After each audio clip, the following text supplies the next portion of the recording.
This is Glenn. I'm back here again. It's only me this time. I didn't bring anyone with me. It's just myself here and Frank. We want to try to make contact with the man that is down here in this furnace room. We know you're here. I've heard your voice. I've got you on tape. Stuff that I didn't hear. And we know you are here in this room. And we know that you reside over in that corner.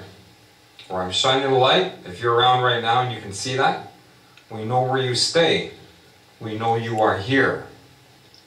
We have a reason to believe we kind of know why you're here, but we want to see if you can give us any signs tonight. We're not here to harm you or show any disrespect.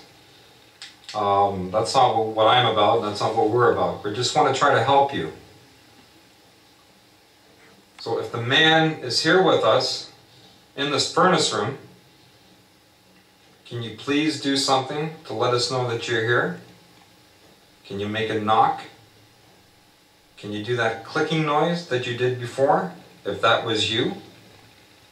Can you do something to let us know that you're here?